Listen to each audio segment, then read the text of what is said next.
বুধবার বিসিবির জরুরি সভা থেকে নাজমুল হাসান পাপনের পদত্যাগের সিদ্ধান্ত আসে। একই সাথে নতুন সভাপতি হিসেবে সাবেক প্রধান নির্বাচক ফারুক আহমেদের নাম ঘোষণা করা হয়। সেই বোর্ড সভার আগে এনএসসি মনোনীত বোর্ড পরিচালক সাজ্জাদুল আলম ববিকে পদত্যাগ করতে বলা হলে তিনি পদত্যাগ করতে অস্বীকৃতি জানান। তবে এনএসসি তাকে অব্যাহতি দিয়ে নাজমুল আবেদিন ফাহিমকে নতুন বোর্ড পরিচালক হিসেবে মনোনীত করে। আর তাতেই উঠেছে প্রশ্ন, কোন পদ্ধতিতে সরানো হলো সাজ্জাদুল আলম ববিকে।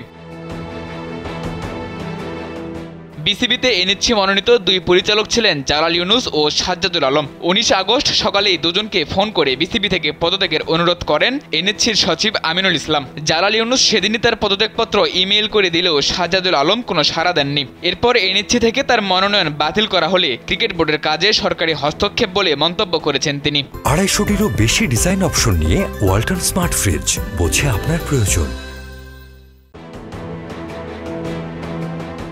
বুধবার যুব ও ক্রীড়া মন্ত্রণালয়ের কনফারেন্স রুমে অনুষ্ঠিত বিসিবির পরিচালনা পর্ষদের সভায় আমন্ত্রণ পাননি এই অভিজ্ঞ সংগঠক। পরে এনএসসির এক নোটিশে জানানো হয়, আগের মনোনয়ন বাতিল করে বিসিবির পরিচালক হিসেবে নতুন করে মনোনয়ন দেওয়া হয়েছে কোচ ও ক্রিকেট বিশ্লেষক নাজমুল আবেদিন ফাহিমকে।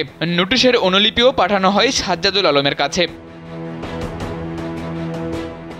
বিসিবির গঠনতন্ত্রের ১৩.৩ ধারা অনুযায়ী মৃত্যু, পদত্যাগ, মানসিক ভারসাম্যহীনতা অথবা শৃঙ্খলাজনিত শাস্তি প্রদানের পরিপ্রেক্ষিতেই কেবল একজন পরিচালকের পদ শূন্য হতে পারে। মানসিক ভারসাম্যহীনতার ক্ষেত্রে উপযুক্ত মেডিকেল বোর্ডের সিদ্ধান্ত থাকতে হবে। শৃঙ্খলাজনিত শাস্তির বিষয় থাকলে সেটিও হতে হবে সংশ্লিষ্ট বিধি অনুসারে। কিন্তু এসবের কোনোটি আহমেদ সাজ্জাদুল আলমের ক্ষেত্রে প্রযোজ্য নয়। এনএসসিও নতুন পরিচালক মনোনয়ন দেওয়ার চিঠিতে সাজ্জাদুল আলমকে বাদ দেওয়ার কোনো কারণ উল্লেখ করেননি। জাতীয় ক্রীড়া পুরস্কার প্রাপ্ত সংগঠক আহমেদ সাজ্জাদুল আলম তরুণ বয়স থেকে সাংগঠনিক কাজে দক্ষ হয়ে ওঠেন। ১৯৮৩ থেকে ১৯৯১ সাল পর্যন্ত টানা ক্রিকেট বোর্ডে ছিলেন তিনি। রাজনৈতিক পট পরিবর্তনের কারণে মাঝের সময়ে সরে যেতে হলেও ২০০৭ সাল থেকে এই বোর্ডেও তিনি পরিচালক ছিলেন। পালন করছিলেন বিসিবির টুর্নামেন্ট কমিটির প্রধানের দায়িত্ব। সাদাতুর রাফি, কালবেলা।